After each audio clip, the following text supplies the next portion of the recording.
నమస్తే. తెలుగు రాజ్యంకి స్వాగతం. నేను మీ సంధ్య. 72వ నేషనల్ ఫిల్మ్ అవార్డ్స్కి సంబంధించి కొందరు సంతోషం వ్యక్తం చేస్తున్నారు. మరికొంతమంది ఈ అవార్డుకి సంబంధించి కొంత అన్యాయం జరిగిందేమో అన్న వాదన వినిపిస్తున్నారు. దాంట్లో ఉత్తమ నటుడి అవార్డుకి సంబంధించి ఒకంత చర్చ అయితే జరుగుతుంది. అది మలయాళంలో ఉన్న ఇద్దరు హీరోలకు సంబంధించి ఇక్కడ చర్చ జరగడం కోసం మెరుపు. మమ్ముటి గారికి ఉత్తమ నేషనల్ అవార్డు రావడము ఇక్కడ మనం చెప్పుకోదగ్గ విషయము. బట్ ద గోడ్ సినిమాకి పృథ్వీరాజ్ సుకుమారన్కి వచ్చి ఉంటే బాగుంటుందన్న వాదనను చాలా మంది తెర మీద తీసుకొస్తున్నారు. మరి బ్రహ్మయుగంలో మమ్ముటి యాక్టింగ్, ఇటు గోట్లో పృథ్వీరాజ్ సుకుమారన్ యాక్టింగ్, ఇద్దరిని కంపేర్ చేస్తే మరి ఎవరికి ఇవ్వచ్చు? మరి జ్యూరీ మెంబర్స్ తీసుకున్న డెసిషన్ కరెక్టే అంటారా? డీటెయిల్స్లోకి వెళ్ళి ప్రయత్నించేద్దాం. సినీ రాజకీయ విశ్లేషకులు చిలక శ్రీకాంత్ గారు మనతో ఉన్నారు. ఆయన మాటల్లో.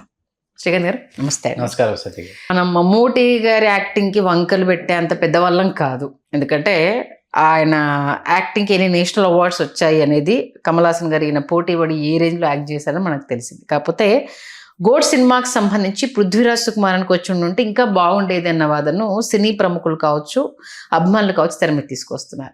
మరి బ్రహ్మయుగం వర్సెస్ ది గోడ్ సినిమాకి సంబంధించి మీ విశ్లేషణ. వీళ్ళిద్దరికీ కాకుండా మరొక నటుడికి ఉత్తమ నటుడి పురస్కారం రావాల్సి ఉంది.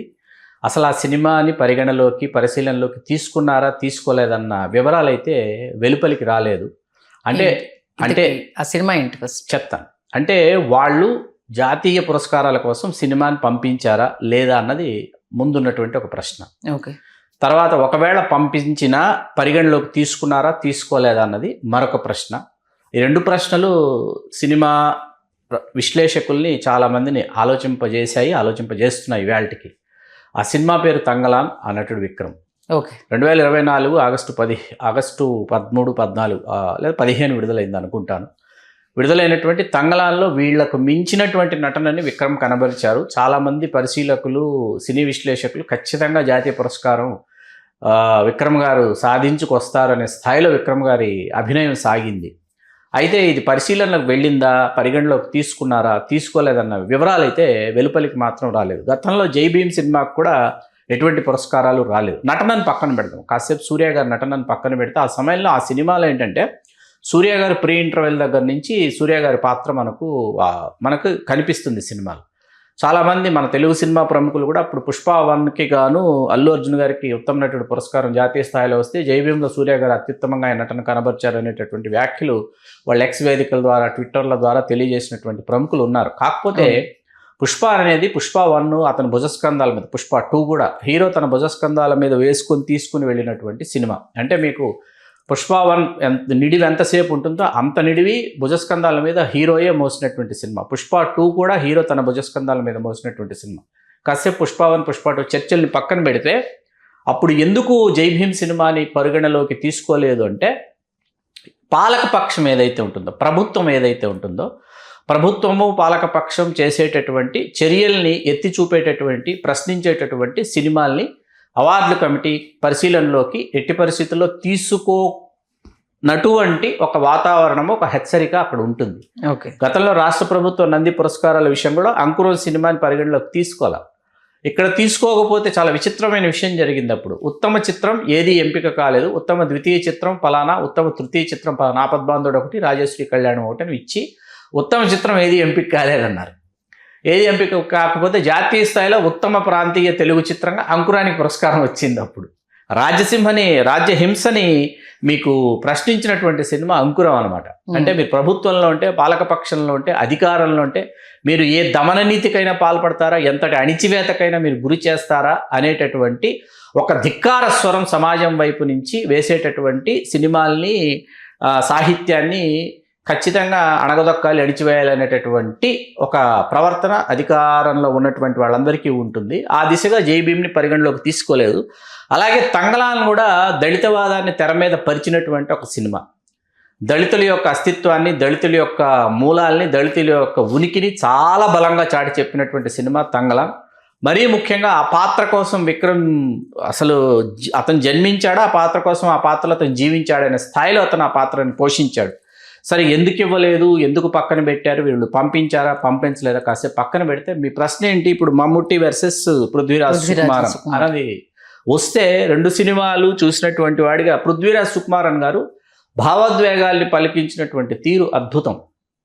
భావోద్వేగాల్ని పలికించినటువంటి ఆ తీరులో ఏంటంటే మనం కూడా మమేకమైపోయి ఆ పరిస్థితుల్లో అటువంటి సమస్య, అటువంటి ఒత్తిడో, అటువంటి బాధో, వేదనో మనకే కలిగితే ఎట్లా ఉంటుందని మనం ఆ పాత్ర తాలూకు ఏదైతే వేదన ఉంటుందో ఆ వేదనని, ఆ తీవ్రతని ప్రేక్షకుడు భరించేటటువంటి స్థాయిలో పృథ్వీరాజ్ సుకుమారన్ పోషించాడు ఆ పాత్రని. దానిని మనం ఎట్టి పరిస్థితుల్లో కొట్టిపారేయడానికి వీల్లేదు. అయితే మీకు భ్రమయుగంలో మమ్ముట్టి గారి అభినయాన్ని కొలిచేటటువంటి సాధనం నాకు తెలిసి లేదని చెప్పచ్చు. ఎందుకు లేదు అని అంటానంటే, మీకు పోస్ట్ మోడర్నిజం అంటారు. పోస్ట్ మోడర్నిజం అంటే ఒక 20 సంవత్సరాల తర్వాత, 30 సంవత్సరాల తర్వాత అంటే అప్పుడు జరిగేటటువంటి, లేకపోతే అప్పుడు చేయాల్సినటువంటి, అప్పుడు సృజించాల్సినటువంటి సాహిత్యమో, కళారూపకమో, మాధ్యమమో ఏదో అది ఇప్పుడే అభినయించి, ఇప్పుడే దానిని రచించి, ఇప్పుడే దానిని ఆవిష్కరించేటటువంటి స్థాయి ఒక కళాకారుడికి ఉంది అని అన్నప్పుడు ఏమవుతుందంటే అది అత్యుత్తమమైనదిగా అభివర్ణించవచ్చు, పరిగణించవచ్చు. ఆ అత్యుత్తమమైన ఆ స్థాయిలో ఆ పాత్రని పోషించినటువంటి తీరు మమ్ముట్టి గారు ఏంటంటే ఇన్ని వందల సినిమాలు, 425 సినిమాలు చేసినటువంటి మమ్ముట్టి గారికి ఖచ్చితంగా జాతీయ ఉత్తమ నటుడి పురస్కారం వచ్చేటటువంటి స్థాయిలో ఆయన నటన ఉందని ఆయన అభిమానులు మాత్రమే కాకుండా సినిమా విమర్శకులు కూడా భావించారు. ఆ స్థాయిలో నటించారు, ఆ స్థాయిలో ఆ పాత్రను పోషించారు, మెప్పించారు. మరీ నేను చాలాసార్లు గతంలో కూడా మనం చేసినటువంటి సినిమా విశ్లేషణల్లో ఇవాళకి 420 సినిమాలు చేసినటువంటి మమ్ముట్టి గారు ఒక కొత్త ఎక్స్ప్రెషన్ ఇవ్వడానికి ప్రయత్నిస్తున్నారు అనేటటువంటి ప్రయోగం చేశారు. 366 సినిమాల్లో నటించిన మోహన్ లాల్ గారు ఇవాళకి ఒక కొత్త ఎక్స్ప్రెషన్ ఇవ్వడానికి కృషి చేస్తున్నారనే మాట కూడా నేనే వాడా. ఎందుకు అంటే వాళ్ళు దానికోసం పాత్రని పోషించి ఆ పాత్రలోకి పరకాయ ప్రవేశం చేసి ఆ పాత్రకి ప్రాణప్రతిష్ఠ చేసి అక్కడ మమ్ముట్టి కనిపిస్తున్నాడా, మోహన్ లాల్ కనిపిస్తున్నాడా కాకుండా ఆ పాత్ర కనిపించాలి అని వాళ్ళు పడేటటువంటి తాపత్రయం ఖచ్చితంగా ఎన్నదగింది, మెచ్చుకోదగింది, ప్రశంసించదగింది, అభినందించదగింది. కాబట్టే ఇవాళ జాతీయ ఉత్తమ నటుడిగా మమ్ముట్టి గారికి బ్రహ్మయుగం సినిమాగా నా పురస్కారం వచ్చింది. పోస్ట్ మోడర్నిజం అనేటటువంటి స్థాయిలో ఆయన చేసినటువంటి పెర్ఫార్మెన్స్ అంటే విమర్శకుల యొక్క ఆలోచనలు, అట్లాగే విమర్శకుల యొక్క స్థాయి ఒక స్థాయి ఉంటుంది, న్యాయ నిర్ణేతల యొక్క స్థాయి ఒక స్థాయి, ఆ స్థాయిని మించి చేశారు మమ్ముట్టి గారు. ఆ స్థాయిని మించి హౌ ఇస్ ఇట్ పాసిబుల్ అనేటటువంటి కొన్ని ఎక్స్ప్రెషన్స్, కొన్ని గెస్చర్స్, కొన్ని మూమెంట్స్ చూసిన చాలామందికి మళ్ళీ ఆయన జాతీయ ఉత్తమ నటుడి పురస్కారం వచ్చిన తర్వాత ఇంకొకసారి సినిమా చూడాలనిపించే స్థాయిలో ఆ పాత్రకి న్యాయం జరిగిందని మనం భావించవచ్చు. సంజయ్ గారు, అంటే సోషల్ మీడియాలో జరుగుతున్న డిస్కషన్ ఏంటంటే బ్రహ్మయుగము ఎంతమందికి అర్థమైంది, ఎంతమందికి అర్థం కాలేదు అని తెలియని విషయం. ఎందుకంటే మనకు తెలుగులో కూడా అనువదించారు, అది మనకు డబ్బింగ్లో ఉంది. కాకపోతే ది గోట్ అనేది అక్కడ అంటే కేరళ దాంట్లో కావచ్చు, ఏంటిది ఇక్కడ ఉపాధి లేదు, ఉపాధి కోసం అక్కడికి వెళ్తున్న వాళ్ళని ఆ కాలంలో ఎంతలా ఇబ్బంది పెట్టారు అన్నది తనను తాను ఓన్ చేసుకొని ప్రతి ఒక్కరిని, అంటే అటు సౌదీలకు, దుబాయ్లకు వెళ్ళే ప్రతి ఒక్కరిది ఇంత దీనమైన పరిస్థితి ఉంటుంది అనేసి కదిలించిన సినిమా కదా. అసలు పృథ్వీరాజ్ సుకుమారన్ యాక్టింగ్కి ఎన్ని మార్క్స్ ఇచ్చినా తక్కువే కదా అన్న ఒక వాదన. బ్రహ్మయుగంలో ఏం స్టోరీ ఉంది, యాక్టింగ్ చూసిస్తారా, స్టోరీ కమ్ యాక్టింగ్ చూసిస్తారా, అసలు ఎలా జ్యూరీ మెంబర్స్ నిర్ణయాలు తీసుకుంటారు? నటన ప్రామాణికం అండి. మీరు చెప్పి లేవనెత్తిన ప్రశ్న చాలా అర్థవంతమైనటువంటి ప్రశ్న. ఈ ప్రశ్న నేను స్వాగతిస్తున్నాను. మీరు ఏమని ప్రశ్నించారంటే కథకి మరియు నటనకి కలిపిస్తారా లేకపోతే నటనకు మాత్రమే ఇస్తారన్నది ఒకటి, అక్కడ వాస్తవ సంఘటనల ఆధారంగా ఆ పాత్రని తెరకెక్కించారు అనేటటువంటి అంశాన్ని మీరు చెప్పారు. మన గతంలో మనకి ఎక్కువ పర్యాయాలు జాతీయ పురస్కారాలు అందుకున్నటువంటి వాళ్ళందరిలో కూడా మనకి ఇవాళ ఇది 5వ పురస్కారం మమ్ముట్టి గారికి. మోహన్ లాల్ గారికి 5 పురస్కారాలు వచ్చాయి. తర్వాత అమితాబ్ బచ్చన్ గారికి 5 పురస్కారాలు వచ్చాయి. తర్వాత కమల్ హాసన్ గారికి 5 పురస్కారాలు వచ్చినాయి. తర్వాత నటుడిగా నిర్మాతగా ధనుష్ గారికి 4 పురస్కారాలు వచ్చినాయి. మనకు దిలీప్ కుమార్ గారు, సంజీవ్ కుమార్ గారు, ఇట్లా మనం మాట్లాడుకుంటూ వెళితే అమితాబ్ బచ్చన్ గారికి 5 సార్లు పురస్కారాలు వచ్చాయి.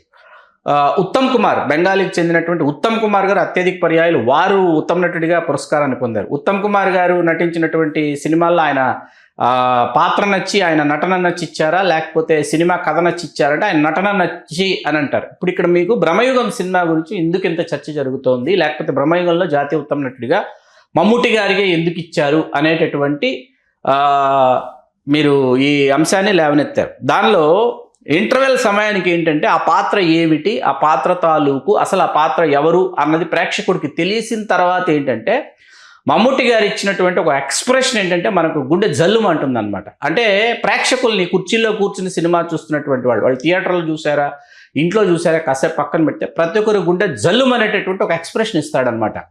ఆ ఎక్స్ప్రెషన్ కళ్ళతో ఇచ్చాడా, ఆయన శారీరక భాష, శారీరక కదలికలు అన్నీ కలిపి ఎక్స్ప్రెషన్లో చూపించాడా అనేది చెప్పడం చాలా కష్టం అనమాట.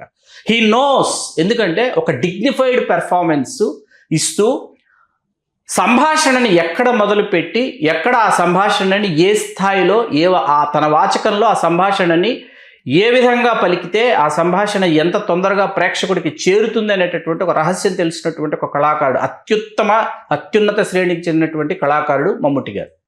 ఇక్కడ నేను మమ్ముట్టి గారు అద్భుతంగా చేశారు కాబట్టి పృథ్వీరాజ్ సుకుమారన్ గారిని తగ్గించడంలా పృథ్వీరాజ్ సుకుమారన్ గారు చాలా గొప్పగా చేశారు.